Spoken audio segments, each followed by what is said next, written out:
Yeah, I don't think Mother knew about this.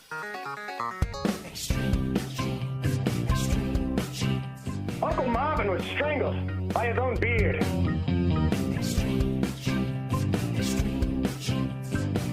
Yeah, you never saw it coming.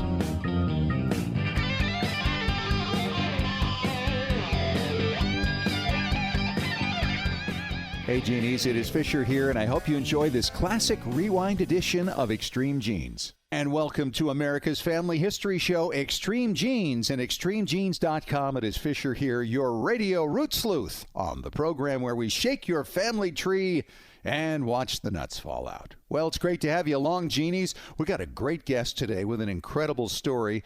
Her name is Loretto Thompson. And not that long ago, she discovered, with a little help from Mom, 500 letters to home from her dad from World War II. And the result was nothing less than incredible in terms of finding somebody who actually changed the course of her life and her dad's life. Wait till you hear this story in two parts coming up, starting in about 10 minutes. Hey, if you haven't signed up for our weekly Genie newsletter yet, what is holding you back? It's free. I give you a blog each week, some stuff to think about there, plus a couple of links to current and past shows and links to stories that you'll appreciate as a genealogist. And right now it's off to New England and the New England Historic Genealogical Society and AmericanAncestors.org. Their chief genealogist, David Allen Lambert, is standing by. Hi, Dave. How are you? Oh, I'm doing fine. Well, this first story I want to tell you for our family history runners, I hope you're sitting down for. Well, at least Marie Antoinette was at one point in her life. This is a story about a bathroom mirror. This bathroom mirror was sold at auction in the 1880s in Kent, England. It had belonged to the estate of the late Napoleon III, and this was originally in Versailles in the home of Marie Antoinette, and until recently resided in the bathroom house in England. That's something, and I don't think it was a very wealthy family necessarily that owned this, but they were shocked to learn of its provenance and the value of it. Yeah, it says it could fetch more than, say, 13,000 British pounds, which would probably be about $20,000 American. Not Something bad like for that. A mirror for a bathroom. Yeah, absolutely, yeah. Don't lose your head over that. Absolutely. Oh, good one.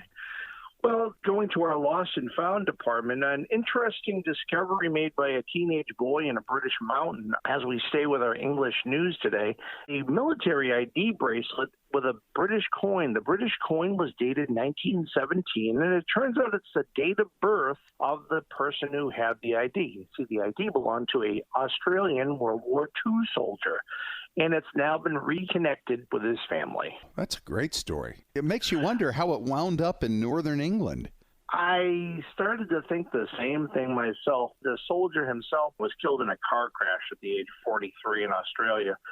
So the lost and found story doesn't have a good connection to know why it was up there. Sure. Who knows? Maybe it was something traded, or maybe he was robbed. One of the things I really dig in genealogy is cemetery stories. This one is a massive Anglo-Saxon cemetery. Guess where? In England, yes. We're having a lot of English news today.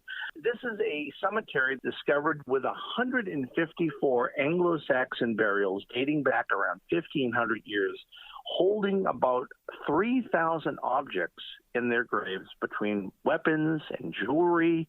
In fact, one of the oldest graves found in the cemetery dates back 4,000 years to a Bronze Age burial. So it's pretty amazing. The Anglo-Saxons, as you know, invaded England, and the Anglo-Saxon period of England lasted for around 600 years, from about the 5th century to the time of when William the Conqueror came across the channel. And isn't it interesting, too, that so many of us get DNA results that show us more Scandinavian than we should be? And I think an awful lot of that comes from the invasion of the Anglo-Saxons into England. Well, that's where my Y DNA comes from. My Y DNA is Germanic. In fact, the SNP that I have, L233, I'm haplogroup I, and it says that it is found in Germany around 300 AD. So my Lamberts must have been Saxon at one point in time. And of course, the last name Lambert is Saxon for one who came from the Brick land, or the Landbrek, Lambert. So who knows? Maybe one of these burials is my Y-DNA connection. I hope they're doing some DNA. Well, we have to have an American story. I mean, Extreme Genes is obviously done in the United States. How about a code breaker? Elizabeth Freedman was a code breaker who died 40 years ago. She was really popular amongst the government of the United States because she was able to bust smugglers during Prohibition, understanding their codes. But most notably, she broke up a Nazi spy ring across South America during the 1940s. So J. Edgar Hoover must have been very proud to have her on his team. In fact, Fish, the details on her code breaking didn't even become public knowledge until it was declassified in 2008. Wow. This story, of course, is on extremegenes.com, brought to us by Smithsonian Magazine. Thank you, Elizabeth, for all of your work. Now, about the Prohibition Smugglers, since my grandfather was a bootlegger, I don't know, maybe she wasn't one of my family's friends. Yeah, that's true. You had a grandfather who was a bootlegger. Yeah, that's true. Joe Biden, of course, our new American president, number 46, has Irish roots and is a great story shared on extremegenes.com. And that is, of course, with our good friend Megan Smolenyak. She wrote up a great piece on Joe Biden's Irish roots. Who knows? Maybe it's one of your cousins that's now in the White House. You know, it doesn't matter what party somebody is in when it comes to presidents and genealogists, because every genealogist wants to see how many presidents they can connect to. So this might be useful to somebody to find out if they match the current occupant of the White House. That's true. Didn't you have somebody who was related to Trump that lived down the street from you? Absolutely. Turned out that they were fourth cousins, and this was very early in the Trump administration. And when I went to share the information, they didn't want anything to do with it. So you just never know what you're going to find. Well, that's about all I have from Beantown this week. I always welcome you to join us at AmericanAncestors.org virtually right now, and you can become a member and save $20 using the coupon code EXTREME on AmericanAncestors.org. All right, talk to you in a little bit. All right, David, thank you. Yes, at the back end of the show for another round of Ask Us Anything. And coming up next, we're going to talk to the woman who was the beneficiary of finding 500 World War II letters from her dad and the adventure it led her on. Coming up in 3 minutes on Extreme Genes, America's Family History Show.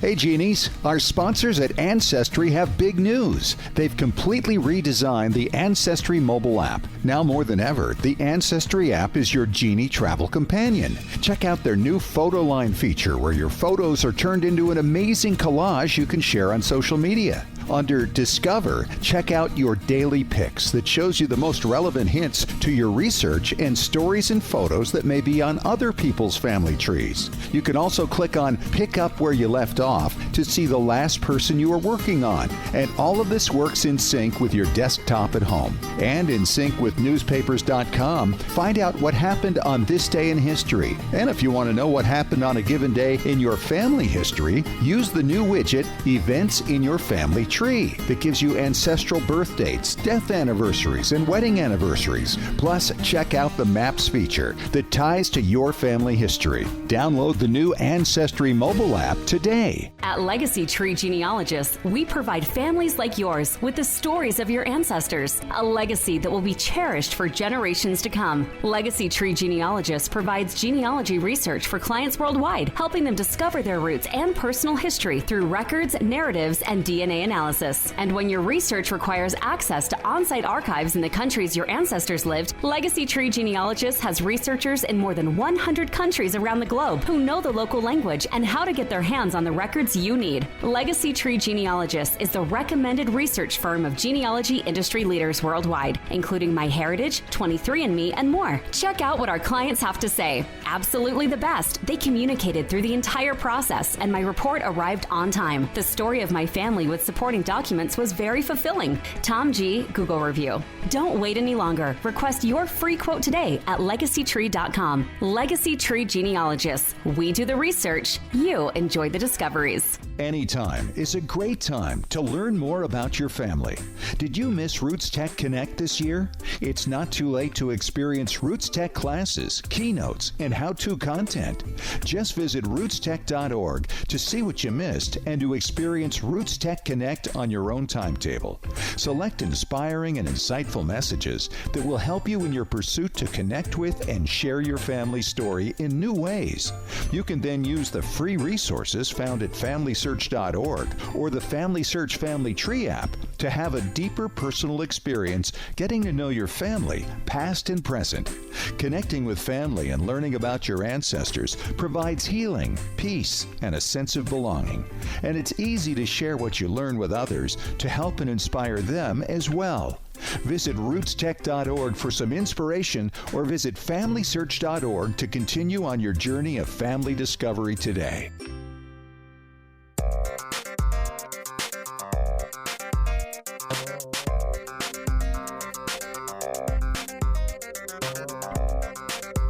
Well, I got to tell you, I always have my eyes open for incredible stories to share with you on Extreme Genes, and Loretto Thompson's certainly qualifies, and she's on the line with me right now. Where do you live, Loretto? I live in Niagara Falls, New York. Oh, beautiful area. I lived up in that portion of the woods at one time myself. Nice to have you on Extreme Genes, and just before we get going here, I mean, what a story here about your father and your discovery and your journey and actually finding people who knew him during World War II.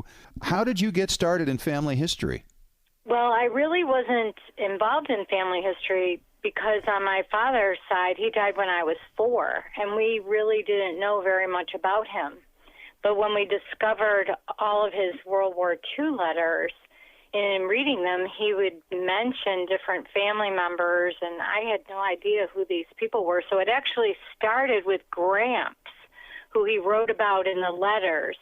And once I found Gramps, then I found his wife. Then I got into his mother's side of the family because he would talk about Aunt Mame, and all of a sudden, all these doors kept opening, and I started to get very involved with it. And actually, it's been good for our family from a health knowledge, because my father died of a widowmaker, a heart attack, and his father had died when he was 36 years old, and we thought that his father had died also of a heart condition, and therefore all of us, and then the grandchildren and the great-grandchildren should know about this. Yes. And in fact, in doing the research about his father, so my grandfather, he died of pneumonia. But Gramps, in the letters, my father would make statements about his artery thing. And so I think there may have been a connection there. I see. So how many letters did you find, and how did you find them? Well, growing up, my mom, because my father died when I was 4, we didn't really know very much about him, and so we really clung to these stories that my mother would tell. And one of the stories that she would tell about our father to all of us was that he wrote his mother when he was in World War II. He had written her just about every single day. And we always thought, well, that's really nice, Mom. And we always thought, too, that that was an exaggeration. And then, I don't know, it was probably, it would have been about 2014, probably, that my mother finished that little story, because we, she's 91, and we let her tell her story, and then at the end of it, she said, and I have all the letters. I nearly fell on the floor. I bet you did. How long did it take you to go through them, and what did you do with them once you got them? Well, that was a challenge, because I went down the basement, and I got the box, and when I brought it up, there were over 500 letters, 522 letters, if you want to be exact. Wow. Yeah. Now, do you have siblings? Did you have other brothers and sisters that you could share this with? Well, that's a really good question, because what I had to do first, they were all thrown in a box. And so my sister and I would do it on Sundays with my mom. She has a vision impairment. So I had said to her, well, I'll read the letters to you. And that's how she ended up telling me where they were. And we had to divide them up. First, we divided them by year. Then we divided them by month within each year. And then we divided them by day within each month of each year. Yeah. And we rubber banded them, and I started to read them to her. Well, this unbelievable thing started to happen because I'm reading these letters to her, and he's a young guy. He's 22 years old. My mom didn't meet him until 10 years after he got back from the war, so he would have been about 35 years old. Sure. So he's a kid, and all this stuff that she didn't know about him either. And I'm reading it, and I'm learning, he's funny. He has a very strong face. He's mentioning all these family members she didn't know and I didn't know, which led me on this ancestry path. And then this was going on. He loved to dance. He loved to sing. He was quite popular with the ladies. And it was all this fun, interesting information that I never knew about him. And what year did he die? He died in 1965. Okay. He was a doctor, and he and my mom had been married, so they would have been married 7 years. She had 7 children with him, and so he was on his rounds at the hospital, and he had walked out of a patient's room and had a massive heart attack. And so there was not a lot of information about him. So as I'm reading these letters and learning who he is and what he's about and what he thinks and how he feels about things, I'm thinking my siblings need to learn this because I felt that I was getting to know him. And I thought, they need to know this. And then I'm looking at all these letters and I'm thinking, there is no way, because these letters are not just 1-page letters. They are 4, 6, 8-page letters. Wonderful. Wow. I mean, and he just write his family because he was always writing other people too. He would mention in these letters, I need to write these 4 people today. And he was writing a lot of letters all the time. Now, during the war, where was he stationed? Well, he was stationed stateside for his training, and he was here in New Jersey is where he reported. Then he went for basic, which was considered basic, but it was cadet training, in Greensboro, North Carolina, then up to Sioux Falls for technical training. He was a radio operator on a B-17. Okay. And then he went to Yuma for gunnery training. And from there, he went down to Gulfport in Mississippi for his combat training. That's when he was assigned his crew. Then they flew over to Scotland, and he ended up being stationed in Horeham, England, which is in Suffolk. So it would be southeast in England. Right. And he was with the 95th Bomb Group, which is part of the 8th Air Force.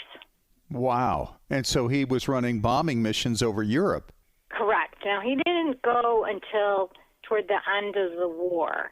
And he accomplished, I believe, he ended up with a total of 13 missions. And so he would write his letters while he was there, but on the days that he didn't write, I found out, because I found all his missions, those were days that he would have flown a mission. Wow. Okay, so you could put together a really good timeline here. Absolutely. And I did that. So initially, I was not going to write a book.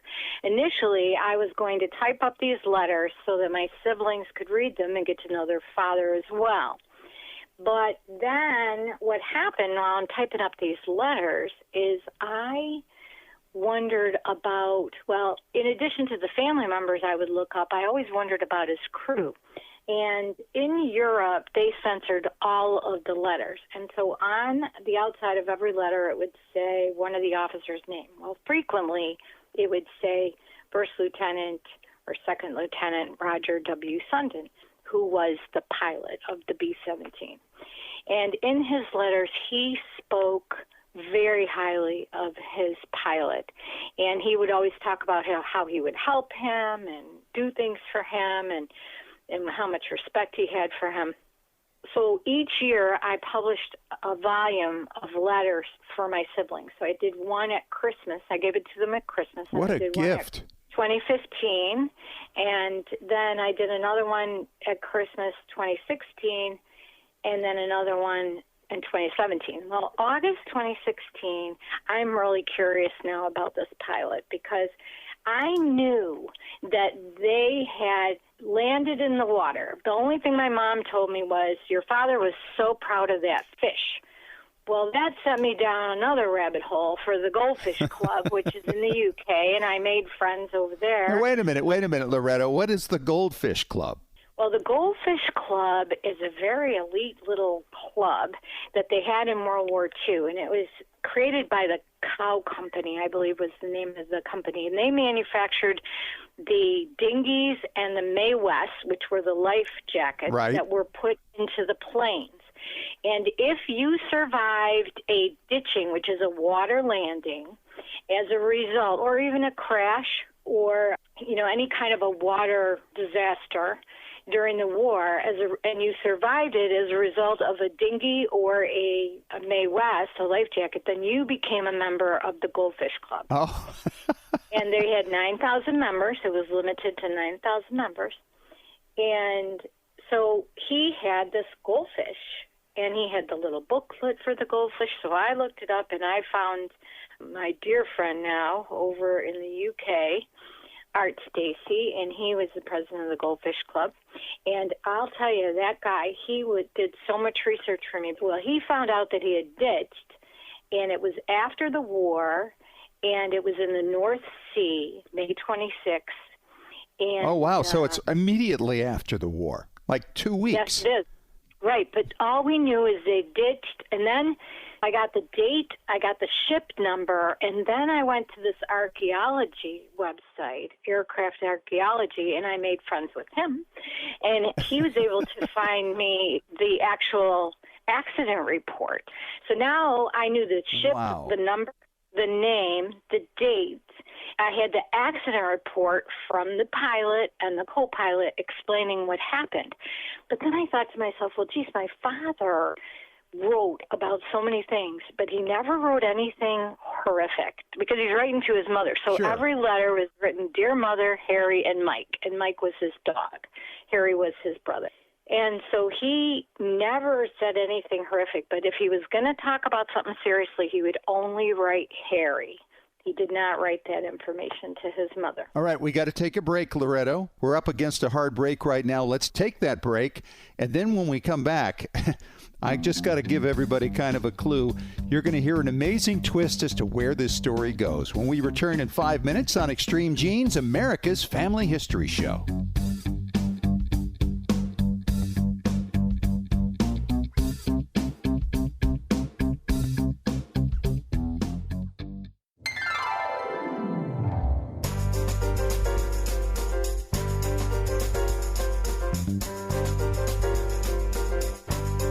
All right, we're back. It's Fish here on Extreme Genes, America's Family History Show, and ExtremeGenes.com. I'm talking to Loretto Thompson, who found over 500 letters of her World War II vet dad, the dad who died when she was only 4 years old, and she has learned so much as a result of that. And we were just hearing the first half of the story, leading right up to the fact that he had ditched in the North Sea just after the war, was part of a crew there. And where does this go from here, Loretto? Well, once I realized he had ditched and I had hoped that he had written a letter, I started to get curious about the pilot. And I did a Google search for the pilot with his name. Sure. And I got a typical military website. And then I also got the accident report, which I had already had a copy of. And then I got a listing for a marketing firm in Boston, Massachusetts. And I thought, well, it's got to be connected because he was from Rhode Island. And what are the chances, right? So I go to the website for the marketing firm. I message the owner of the firm. And I tell him I'm looking to find out whether or not he's related to Roger W. Sundin, that my father, Frank G. Thompson, served in a B-17 during World War II, and his pilot was Roger. And the next morning, 8 o'clock in the morning, I get an email back. You have indeed found the right family. My father was a World War II pilot on a B-17 and served in England, and he's celebrating his 93rd birthday on Sunday. Well, if I wasn't already sitting down, I would have fallen down. Because not only had I found him, but he was alive. Yeah, and sharp. And I didn't know he was sharp, and I prayed he was sharp because I thought, oh, my goodness gracious, I don't know anyone that knew my father, especially at that age and during the war. And I asked his son, I told him the story, and then I asked him if he would be so kind as to ask his dad if he would be willing to meet me.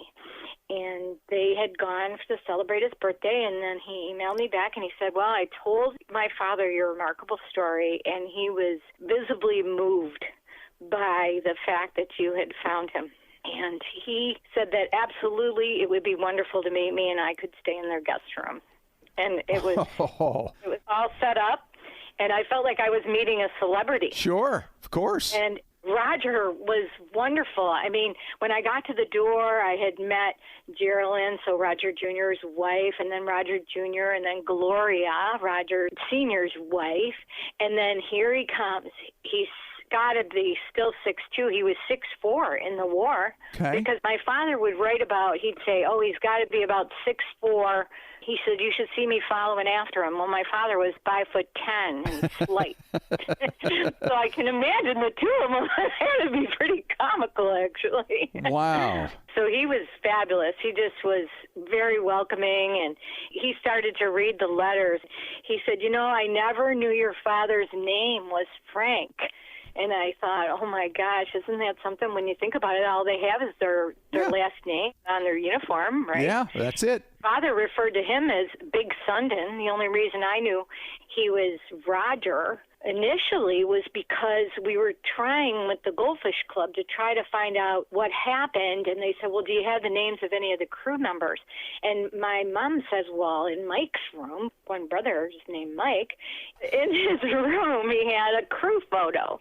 So he brings it out, and I'm thinking, well, what are the chances? And I turn it over, and in my stepfather's printing, which was very distinguishable, there are the names of all of the crew members and their positions. And that was what enabled me to get in touch with the Goldfish Club and find the ditching. Wow. So did Roger give you the details on the ditching? Well, actually, just prior to my arriving, I was typing on Wednesday and I was going on Saturday. And on Wednesday, I had finished the May letters and nothing was written. And I opened up the June letters, and the second or third letter in was an entire explanation of every single thing that happened in the ditching. Wow. Well, what my father was willing to tell his brother. Sure. Because then Sundon, when he had read it, he told me, he says, oh, well, what your father didn't tell you was this, and what your father didn't tell you was that. And so working with him and with Gloria, because Gloria would help me communicate with Roger on the phone, and I was able to get so many details and connect so many dots that I wouldn't have been able to do for the book.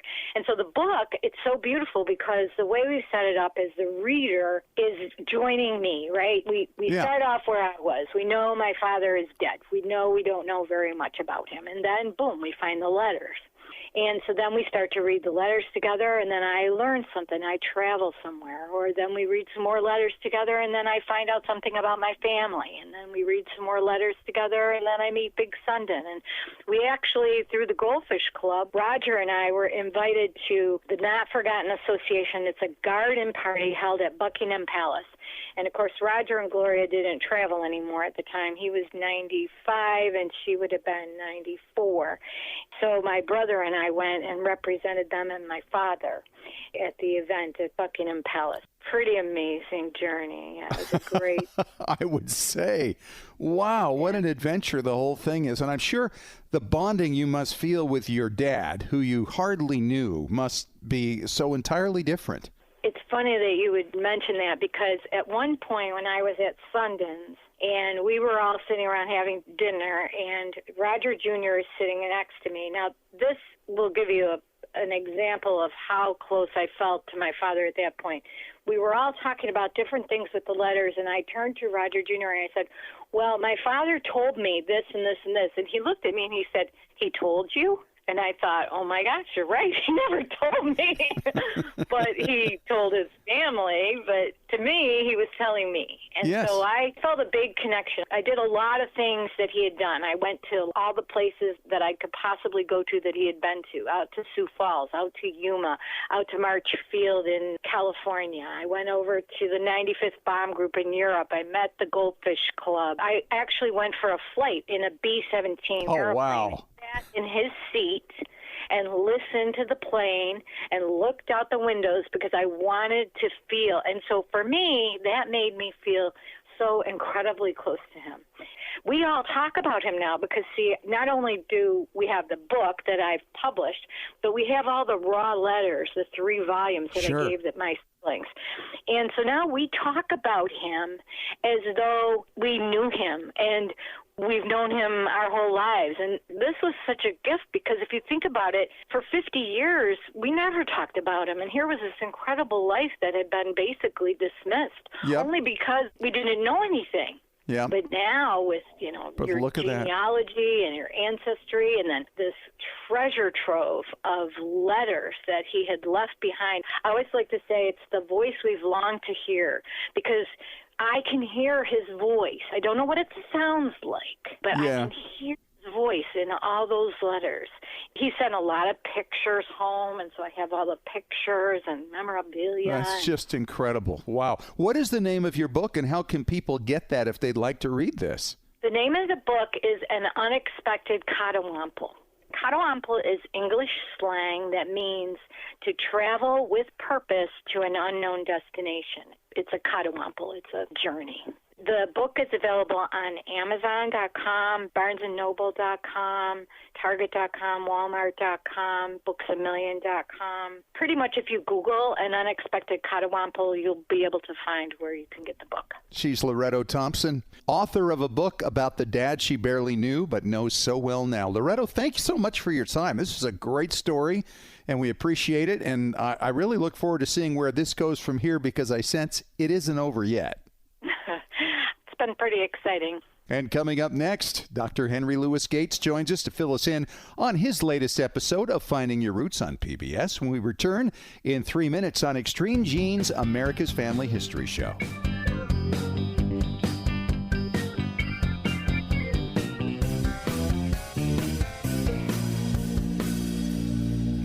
Hey Genies, our sponsors at Ancestry have big news. They've completely redesigned the Ancestry mobile app. Now more than ever, the Ancestry app is your Genie travel companion. Check out their new photo line feature where your photos are turned into an amazing collage you can share on social media. Under Discover, check out your daily picks that shows you the most relevant hints to your research and stories and photos that may be on other people's family trees. You can also click on Pick Up Where You Left Off to see the last person you are working on. And all of this works in sync with your desktop at home. And in sync with newspapers.com, find out what happened on this day in history. And if you want to know what happened on a given day in your family history, use the new widget, Events in Your Family Tree, that gives you ancestral birth dates, death anniversaries, and wedding anniversaries. Plus, check out the Maps feature that ties to your family history. Download the new Ancestry mobile app today.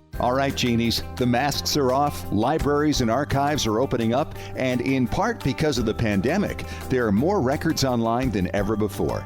That means more opportunities for you to discover your ancestors and piece together their stories. Hey, it's Fisher, and if you haven't joined the official Extreme Genes Facebook group, Genealogy and Family History Breakthrough Strategies, there's never been a better time. Here's your chance to visit online with like-minded Genies. This is the place for exchanging ideas on new sources, databases, DNA, and, well, strategies. Genealogy and Family History Breakthrough Strategies got a whole bunch of genies through the pandemic and will only be better now that things are opening up. It's a great online community that gets better still when you become a part of it. Remember, sometimes it only takes one tip or idea to get your family research where you want it to go.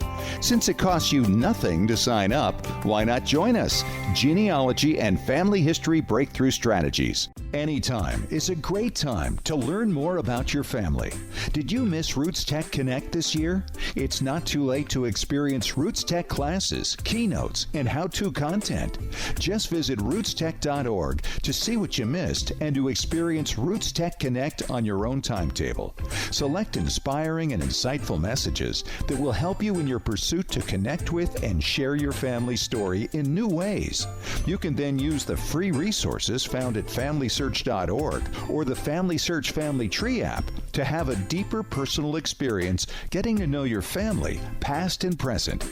Connecting with family and learning about your ancestors provides healing, peace, and a sense of belonging. And it's easy to share what you learn with others to help and inspire them as well. Visit rootstech.org for some inspiration or visit FamilySearch.org to continue on your journey of family discovery today.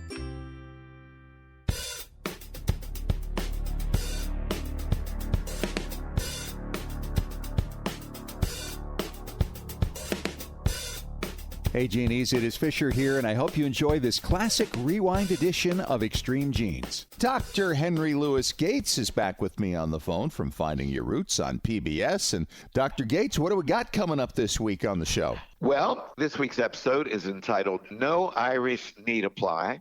And our featured guests are Jim Gaffigan and Jane Lynch. Jane, of course, is a famous actor, and Jim, a famous comedian. And we reveal the challenges that their Irish ancestors faced in order to become Americans. Let's start with Jim Gaffigan. Jim grew up in the Midwest, and he had absolutely no idea that his maternal line story in America began in Maine, predating the influx of Irish people who came because of the potato famine of 1845. Jim's mother's ancestors immigrated to America sometime in the early 1800s. Most people don't know this, that there were Irish people migrating before the potato famine. But after the potato famine began in 1845, a huge wave of impoverished and unskilled Irish people immigrated to the States, igniting, of course, an anti-Irish fervor. And soon after, Jim's ancestors, like many other Irish Americans in their community, fled Maine for the American frontier. Jim's great-great-grandfather ended up in Fort Dodge, Iowa, where he eventually became a prominent businessman and a pillar of the town. Now, on Jim's father's side, we found a long line of Irish-American coal miners. And at the time, there were no established unions, so coal companies essentially controlled their employees' lives, compelling them to live in company housing and shop at company-owned stores. And by the mid-1860s, the situation had reached a boiling point. Miners were fighting their employers and each other in an effort to unionize. So Jim's family got tangled up in these politics. He was 74% Irish and 24% English, and Jim Gaffigan's DNA cousin is Derek Jeter. Really? Yeah, because Derek's mom is white and of Irish descent, and there you go. Our second guest was the famous Jane Lynch. Jane's paternal grandmother, Mary Linsky, was born a poor farm girl in Ireland. She had absolutely no chance of ever inheriting her family's farm, so she opted to immigrate to America when she was a teenager.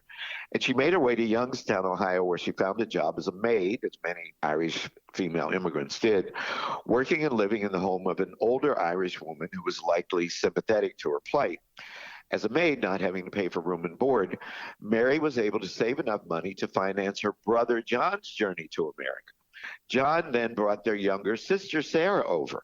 And this is a classic example, Scott, of what we call chain migration. Yes, my grandmother did this. Really? Yep. She came over and worked and brought over a brother and then brought over another brother. And then the three of them worked and brought over the whole rest of the family. And that's the way it's supposed to be, man. Yeah. But Jane's grandmother did more than help her siblings. She took her savings, moved to Chicago, and married Jane's grandfather, a fellow Irish immigrant, then helped him to purchase the home. And this home would become central to Mary's family for generations and generations. And Jane even visited it when she was a child and shared with us that her grandmother had come full circle, in a sense, making her home a hub for new Irish immigrants, renting out the top 2 floors of this home to new arrivals. So she was like the queen of chain migration. Yes. Jane's father's side, we were able to go back to her second great-grandfather, John Linsky, born around 1795 in Ireland. On her mother's side, ready for this, back to her 7th great-grandfathers, Per and Sven, both likely born in the mid to late 1600s in Sweden. And she too has a DNA cousin, Mia Farrell. Oh, wow. He's Dr. Henry Louis Gates. His show, of course, is Finding Your Roots on PBS. It's on Wednesday nights. Check your local listings for times. Good to talk to you again, Skip. Have a great week, and we'll check in with you again next week. Okay, bye-bye. And David Allen Lambert is coming up next with Ask Us Anything on Extreme Genes, America's Family History Show.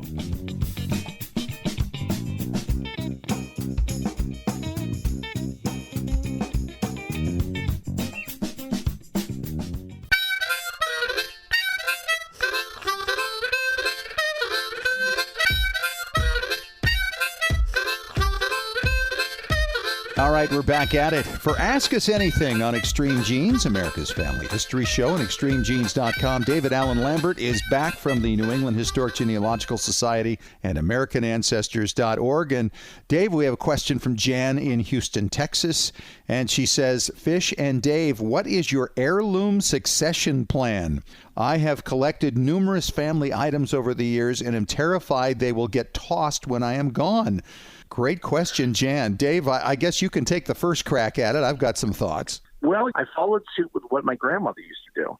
She would go and put little notes inside of teacups or whatever the item was that she wanted to see a certain child get. And then, of course, after she died, we knew who got what, providing that somebody didn't swap the notes, right? Yeah. So what I've done in a lot of cases, especially things that have been handed down for generations in my family, is that I have taken acid-free stickers with a number, put it into an Excel spreadsheet, and then listed it out. Now, the idea basically is I have two daughters, and they'll play rock, paper, scissors, shoot and decide who gets what. And, of course, my wife could also be around, or I might have siblings around. So, I mean, the idea of my will being that all my personal estate I leave to my spouse and then to be divided amongst my children is the basic part. Now, you might have things that are maybe not something your family would want that you acquired that you want to have go to a museum or back to a historical society, because maybe kids really not going to see the significance in it, but it's important for you to see a document return. That's where you want to start creating a list in like Excel or making some sort of a donation sheet that is in your personal papers with your estate planning that says, upon my death, the letters of my great-granduncle in the Civil War are going to go to the Ohio Historical Society. Something like that. I think those are all great ideas. And then I would add to it what I've already done and I continue to work on is I have an ongoing book. It's just a word book that I've created with photographs of the items, what the stories are, and then I share them with all the kids. I keep it updated, and it's available on a Google Share Drive. And so when they see some of these things, they'll know immediately, okay, this is what this is what the significance is. And then if we kind of combine what you've done and you put a sticker on them or something that this goes to so-and-so, this goes to so-and-so, at least those that are left, they're going to know what they are, and they can make a choice as to where they go. The other thing is that there are going to be items that a lot of your kids probably won't be interested in, but maybe there's a cousin out there who's kind of like us, genealogists, and they would want these things. And there's nothing wrong with passing it down another line or even to a very distant cousin. I recently helped a third cousin of mine obtain a portrait of her second great-grandmother, who was a sister to my great-grandfather, through another cousin who she didn't know. And so, these things are all being passed along. The one who actually provided the portrait was just delighted that it was going somewhere where it would be appreciated, because he had no kids. He's got two siblings, but they have no kids. So he's excited that this is now in a family where it can get passed down. That's the type of thing. So you don't want to see this stuff end up on eBay or thrown away because nobody knows the significance. So at the bare minimum, at least do what you're doing and take pictures and give the story so they know the significance that it is a family heirloom and just not a plate in the back of your china cabinet. And, that's the other thing. Since there's often only one such original item, at least everybody gets the pictures of them and the stories that go with them. That's true. All right, David, thanks so much. And thank you, Jan, for the question. And, of course, if you have a question for Ask Us Anything, you can email us at askusanything@extremegenes.com. David, talk to you next week. Talk to you then, my friend. All right, that's our show for this week. Thank you so much for joining us, Jeannies. Thanks to Loretto Thompson for taking the time to come on and share her incredible story, connecting her with her dad's hero from World War II. If you missed any of it, of course, catch the podcast on iTunes, iHeartRadio, Spotify, TuneIn Radio. We're all over the place. Talk to you next week. And remember, as far as everyone knows, we're a nice, normal family.